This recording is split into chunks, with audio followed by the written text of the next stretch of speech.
Well, this most recent story about Peanut the squirrel pretty much proves my point and what I have been saying all along. They want to control your everything. And it might start with mandating that you do this or you do that or you can't say this or you can't say that and progress along to what pets you can have or what have you. But where do you think it ends? At what point is there too much infringement upon your freedoms and your choices in your life? Too much. Apparently, we haven't reached that level yet, and it should be pretty obvious to anyone who's been following this Peanut the Squirrel story that things are only going to get worse if we follow along our current path. I've said this before, but I've never really said it this way.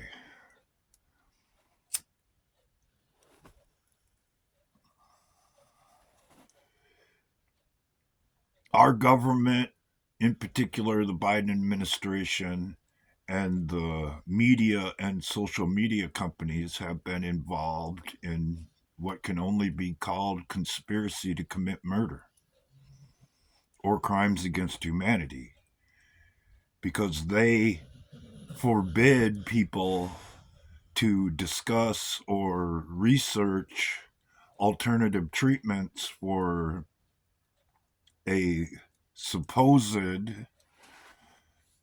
disease or illness that came along, saying that they know best, that the only options that are available are the options that they provide.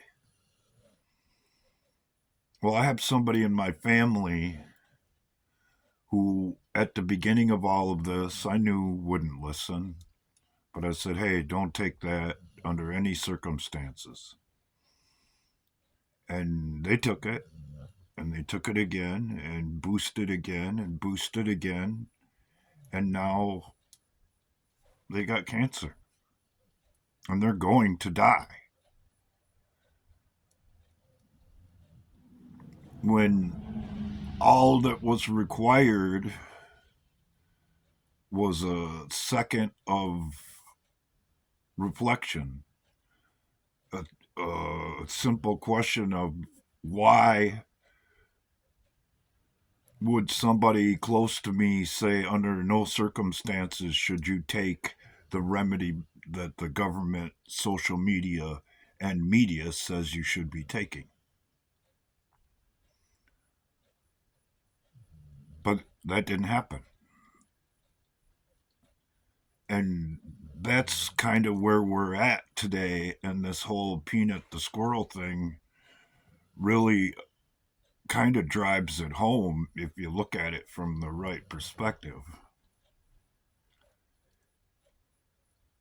All I can do is repeat some of the things that I was told when I was little by the very same person, by the way, that I said under no circumstances should you take their treatment or their remedy. This is what they think of you. You're stupid. You're worthless. You're a waste of human flesh that should have never been born. Anyone willing to say those words would be willing to dictate every part of your life, up to and including your death,